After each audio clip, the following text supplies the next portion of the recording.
All right, good day, guys, and thank you for joining me. This is Sports Unscripted right here on my Color TV. And my name is Kaiser, Egbujie, the man for all season. As always, it's exciting for me to talk about sports, be it basketball, athletics, boxing, what has to do with anything that has to do with sports. I'll be your go-to man to bring you up to speed about the happenings the world over. And today I'll be bringing you a very, very beautiful segment where I have a very, very nice guest. I call him a man of in-depth, a man that has insight with football. And I think I won't have to say much about that. That will be something he will be doing for himself. So, ladies and gentlemen, I have with me Chibike, aka Chief Sporting Alpha. Adefa, my brother. Good morning, everyone. Good morning. Nah, it's okay. Now, the great thing is possibly maybe for those of you like in an area where you are in the AM, because right here I think we're in the AM, isn't it? Of course. All right. The weekend was really exciting. We had many matches played, and we understand what it means like for teams looking for Champions League qualification, and for those of them struggling not to go to relegation.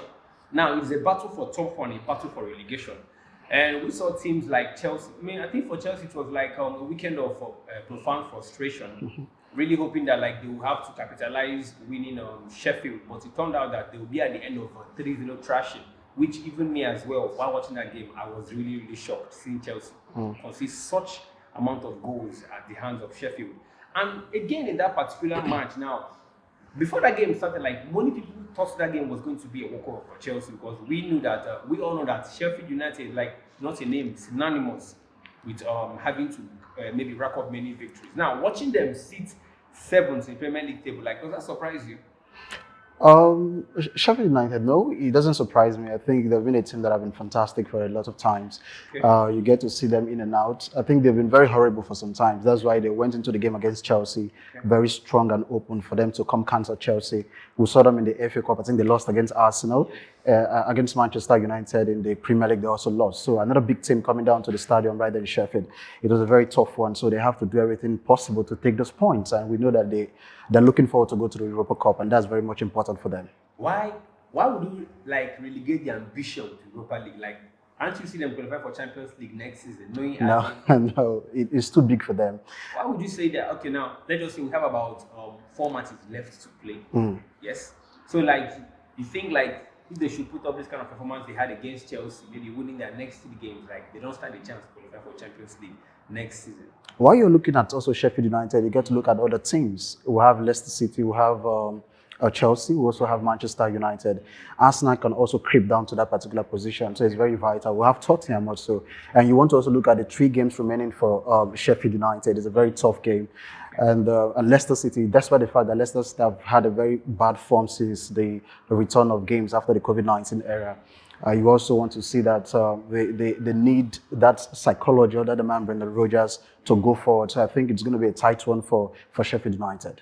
Now, why I was being optimistic about this thing, that before that match against Chelsea, like no one knew they were going to win that match. Now, that is a clear statement of ambition. Like telling anyone that who is coming to them that you should really maybe tighten your boots well, because they are going to give you a game that's surprising. Well, when that match ended, now Lampard was disappointed. Chelsea players were disappointed, and more to that, now opposite of that particular frustration to Chelsea were Manchester United, who were really excited that Chelsea lost that game, because Manchester United were just about a point or so below Chelsea. Yep. So now they knew if, as Chelsea had lost, if they should win their next match against Southampton, they were going to leapfrog over Chelsea and go to 3rd position. But we saw what happened over the weekend. Of course, that was a very tight one for them against Southampton. Will I say a lot of Manchester United fans are too proud of themselves? They feel that the run of form have been very exciting for them so far, with the back of the man talking about Popova. Fantastic season for Matic. He just signed a new contract. And this other guy in Greenwood, the 18-year-old that have been very spectacular so far. So I think they had a lot of pride going into the game against Southampton. They felt relaxed. I know Roy Keane, the former captain of Manchester United, have really talked about the fact that the combination of Lindelof and Maguire have not been spectacular. But, the overall performance being good for Manchester United have covered the back of Manchester United, and De Gea have not been a fantastic keeper so far. So against Southampton showed the loopholes that Manchester United have. So for me, it was a very good one for Southampton, knowing fully well that if they didn't get those points, they also will be looking at going down to the relegation zone. So it was a very tough one for them, and he might not play for Nigeria or doesn't have the ambition to play for Nigeria or Bafemi, but he surely showed that he has a Nigerian blood. Now, are you surprised like these teams at the 17th, 18th, 19th position, like are you surprised like they're putting a fight right now? Of course, we saw what Bournemouth did against Leicester City, who are also looking to go to the UEFA Champions League. So for me, Bournemouth have been, I think Edin Hoy and his team, I think I feel for them, because at the beginning of the season, they showed to the extent that we have Nathan Aki being smuggled, being taught about the likes of Liverpool and Manchester City, and also Chelsea, his former club, to bring him down to their various clubs. So I think for me, Norwich, they are going to go to the relegation. 21 points out of 35 games. I think is a very poor form for them in the Premier League. So I think it's a very good struggle. Aston Villa, they won against Crystal Palace 2-0. So I think they have more chances. John Terry has been a spectacular assistant manager for the team so far. So for me, it's a very tough battle down at the bottom of the league. Okay, now over the weekend, just like my colleague was saying, now no one saw it coming. Bournemouth trashing Leicester 4-1. Now we never saw that coming, and that's just one good thing about the English Premier League. Like you never know, like you can't actually predict who is going to be a winner of a particular game until the final whistle goes. Because that's just the best thing about the Premier League. And talking about that, we saw Man City again in their ruthless attitude. Now they thumped, they steamrolled, they thrashed Brighton by 5-0. My man, what do you have to say about that? Not too much. I think I wasn't expecting anything less, but I think it was a huge score. Okay. It was a huge score. Okay. But Brighton have fell apart with big teams. Okay. The only team they got to get something out of, which a lot of people were also expecting it, that was against Arsenal, where we had a crazy scenario with Gandozi, the whole team, to the extent Gandozi have not played for the past 6 games for Arsenal. Yeah, so I think Brighton has been the thrashing boys so far. We saw them against Manchester United, now Manchester City. So City, I think they're the most unfortunate team. We saw them drew at home, and it was a very big scenario between the management and also Pep Guardiola. So it became an issue. So they need to bounce back to give a little bit of hope to Pep Guardiola. So that's just it. Now, looking at the blistering form, scintillating form of Manchester City, they are second in the league with 72 points, while the first position team, Liverpool, is 93. Now, how can you explain this very huge gap between these two teams, knowing that Manchester City is a very ruthless team in the Premier League? As in, what can you really say made Man City drop points so much this season? Because I think this is one of their worst seasons. Let's go back a bit. All right. Manchester City for the past decade, 10 years ago, they've been the most fantastic team, brought in good players, and they've invested very well. To the extent that they brought a very big coach. When Pep Guardiola came to the Premier League, a lot of people were like, okay, this is going to be the most exciting Premier League times we're going to have. So they won the first time, they won the second time, and a lot of people drew back and said, no, what's going on in the Premier League? So Liverpool have to go into the market. At one point, Liverpool were concentrating in the Champions League, but when they got the Champions League, they needed to come back home after 25 years. And so Liverpool took that particular mantle on the rest of other Premier League team. And also, when I begin to watch you cook a particular food for some time, I'll know the taste of your food, so I know how to tackle you. Okay. So a lot of teams have seen how to play Manchester City, and that's just it. All right, that's a part. Now, still on Manchester City, we read yesterday that the ban has been lifted on them to compete for Champions League next season. Now, that ban was put upon them. That was February this year when UEFA learned that they breached fair play rules, and they are being fined to pay $9 million for that. I mean, how big is this news to Man City? Very big. Do you know what it means not being in the Champions League for 2 seasons? The revenue that you're going to lose, the fans, the opportunity to have sponsors and all that. I think on their side is very good, but on the other side, it is a bad news for CAS, Court of Arbitration, when it comes to sports. I think they really did not do very well. I think this whole finding started from 2014 when the breaches were heard by a private media kind of accusing Manchester City. We don't know what happened behind the scenes. Trust me, it would have been something that, if you get to hear the news, it may not be very interesting for you. But I think it's a very sad one to know that because the whole thing was clear that they breached the rule. But how they got to waive this off, it's quite obvious. I just can't say much about it. I heard someone like Gary Neville saying that like he's not surprised that ban was lifted. Like it was because to an extent, like many people were hoping that Man City maybe will be dealt with that particular ban. Maybe I was hoping so. Because it serves as a deterrent, like a lesson to other teams. Clubs. Yeah. But now, UEFA lifting that ban, having fined them that amount of money. Now, many persons are disappointed for that particular decision. Now, what do you think this thing means to football? How will I put it now? I think. First of all, it means a lot to football negatively, but on the positive side, it's going to also mean something of a sweet wine for UEFA, because whoever that decide that, okay, Manchester City, we are giving a payoff, just go and relax, and then let me see if I can do the same thing and get a payoff, it's going to get very hard on you, because UEFA is a very strong European union that they really fight. You know, when you talk about age cheating, and getting to mingle with people's contract and all that is a very sad thing for UEFA. So negatively, it's going to dwindle the psychology of other clubs. But on their own side, I think it's also going to be like, okay, you guys don't have to come close to us, because at the end of the day, we might give you the hammer. So I think it's going to be a cautious for other clubs to know that, okay, since Manchester City as a club didn't get the bypass, they get the bypass, we might not be opportune. So let's hold our own and do the right things. But I think overall, it's good for Manchester City and also for the Premier League club. Wow! You heard that? Now, I guess I made the right decision picking Chief Sporty to be with me, because if I did that, I have to make my research. He has in depth, he has insight, and I think he's been on this for how long have you been doing this?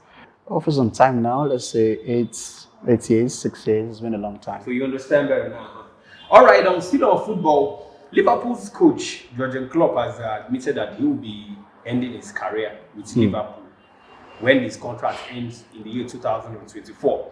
Now, when that news came out, like it was met with mixed, varied emotions. And for Liverpool fans, who were really hoping that their savior is here, because you understand that when you have a coach as exceptional as Jurgen Klopp, the team will like make every visible effort to make sure like he's being tied down with like to a very long-term contract, because we know the Klopp effect. We know what that man has injected into that team: self-belief, beautiful football, and that doggedness, that indefatigable spirit to always check after every game and win.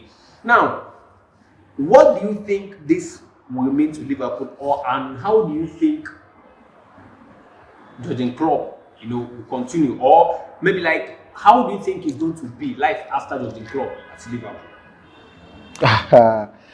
Well, there's one spirit about Liverpool. Okay. Liverpool is not just like Manchester United or Arsenal. Manchester United, they had a very horrible time when Alex Ferguson left. The same thing with Arsenal. Now let's look at these various clubs. These clubs have gotten managers that stayed in a particular club for a long time. David Moyes of Everton, he spent close to 10 years with the club, and when he left, there's been a hurdle for them. But if we get to look at Liverpool, they've always bring people that believe in this, philosophy of the club.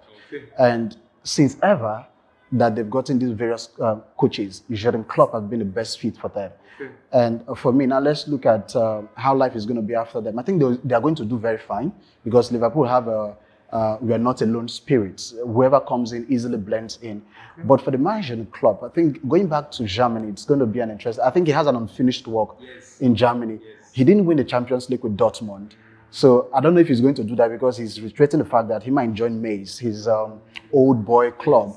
So I don't know how Mays is going to do that, because they don't have the financial muscle to bring in players that could do very well for them. But Jurgen Klopp has been an exceptional coach, right from Borussia Dortmund, fought against Bayern Munich. He came to the Premier League, did fantastic. I was thinking he should have one more spell at Spain, at the Spanish La Liga, before heading back to Germany. Let's see what he can bring out. Maybe coaching a team like Real Madrid. Tell me, God, I'm going to be a best fan of Real Madrid at the end of the day. No, now clearly you're a fan of Jurgen Klopp. Yes, I am. Obviously. Now, do you see the possibility of him coaching Real Madrid?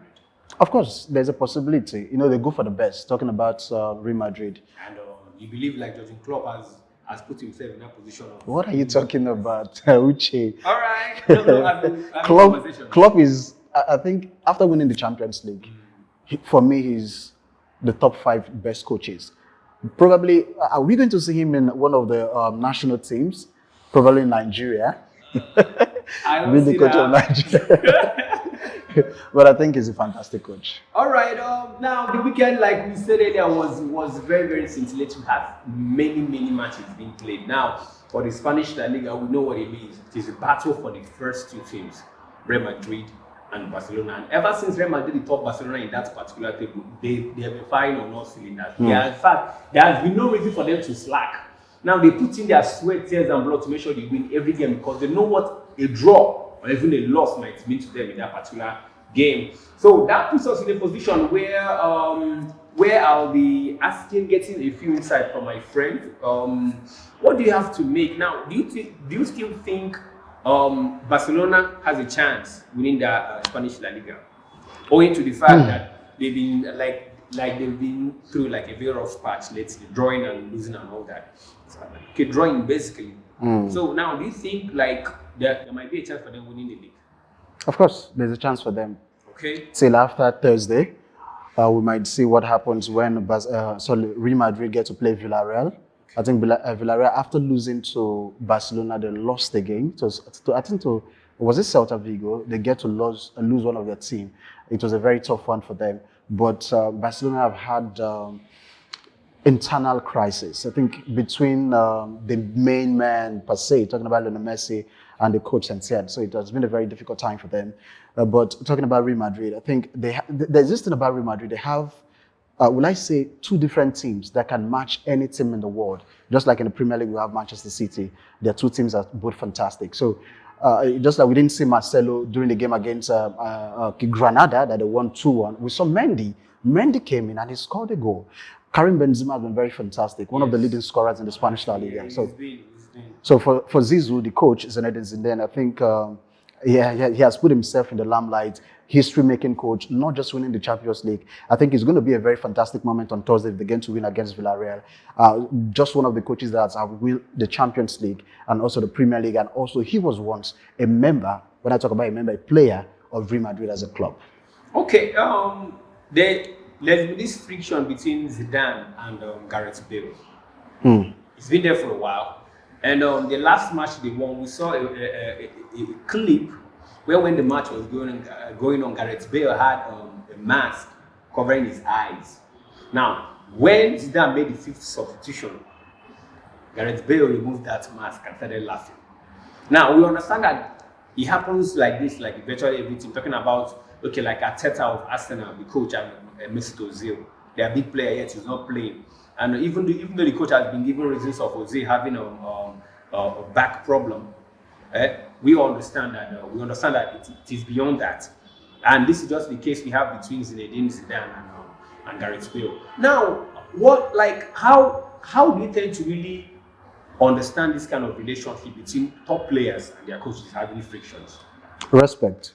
I think respect is very important. When you don't respect your coach, irrespective of his status, you begin to have problems.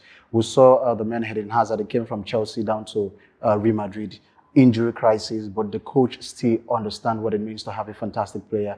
So it also it shows the fact that when players don't try to mellow down for them to get a very good season, it affects them generally. I think we've all seen it. Zidane made his right choices. He didn't want to say the player because he knows Bale has a quality, but overall they've done very well. About the Arsenal Tottenham match played over the weekend, that's the derby, which Arsenal lost 2-1. Now that was a very painful scoreline for Arsenal fans. Who believe that Arsenal has really picked up form, maybe to compete for Champions League qualification next season or even Europa. But the way it looks now, Arsenal being 9th in the Premier League table and just 50 points, just about 9 or 10 points below the people are 4th. Do you fancy their chances qualifying either for Europa or Champions League? Arsenal. I love talking about Arsenal because I try as much as possible to use nice words to Arsenal fans. The only person I'm kind of worried about is the credibility of Mikel Arteta. I think he came in very recommended, knowing fully where he worked under Pep Guardiola, and that has been fantastic for him. But I think Arsenal need a little bit of tuition from the players, especially from the defensive angle. And this game didn't just start on the field of play. It started on Twitter. It started on social media between. It's a North London derby. Yes, it's always like that. Tradition. Yeah, and one man spearheaded everything. Talking about Jose Mourinho, he's always a derby killer. And unfortunately, Arsenal came to the limelight and he killed it. At one point when Lacazette scored the first goal, it seems very interesting. Just like a normal Arsenal, mistakes everywhere. Kolasinac making his mistake. David Lewis couldn't chase Son, who has been in a very, Son for me is the only Premier League player that is much fit. He went for a military training. He came back. And he came back and is kind of fit, very strong and all that. So, Arsenal against Tottenham will always be a very big game and good enough for Tottenham because it has always been either Arsenal or Tottenham, and good enough for also the man Jose Mourinho for taking the day. All right, now we don't really have much time because left for me and my friend here. I think we can go on and on and on and on, but we just have other things maybe left on our ticket. Now, before we leave, subsequently in our next program, Sports Unscripted, we're talking about VAR decision, which has been controversial in many matches. We talk about some of these Premier League sensations, someone like Phil Foden, Bukayo Saka of Arsenal, Mason Greenwood of Manchester United, and lastly we have somebody. We have Pulisic of Chelsea. Now, these players are taking Premier League by storm. These teenagers. Now, that's something we're talking about next time when we come right here at Sports Unscripted. Now, before I leave, we'll be bringing you all the weekend fixtures or maybe midweek fixtures we have for the English Premier League as well as Spanish La Liga. Not forgetting the Italian Serie A because football is back and we can never get enough of it. I'll be right back.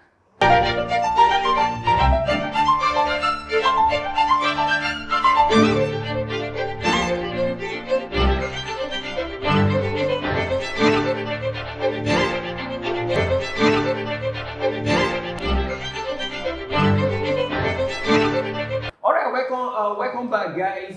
Before we actually sign out, this is just to remind us that the Champions League semi-final is back.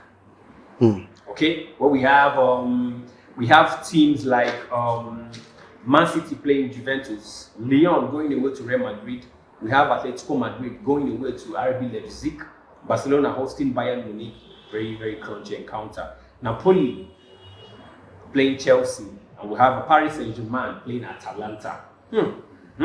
These matches will be coming to our screens on the 12th to 15th day of August 2020. Well, that's just what we live for, to enjoy beautiful football. Until that day comes, by the grace of God, me and my colleague will watch the match and come right here as well and give you analysis in depth to let you in on how some of these things work. So before I sign out, what are your last words? Okay, COVID-19 is still around. Let's remain safe and try to do the best things possible to be safe. Thank you very much. Let's be safe. Safety is what we all have in common. Let's fight this virus collectively and be winners. Thank you very much, guys. Remember to follow us on social media handle at MyColorTV, no spacing, YouTube, Twitter, Facebook, and as well as Instagram. We'll be bringing you all the updates in the world of sports right here on Sports on the Go, as well as MyColorTV. Till I see you next time. My name is Kaiser, Egbujie, the man for all this season. Bye-bye.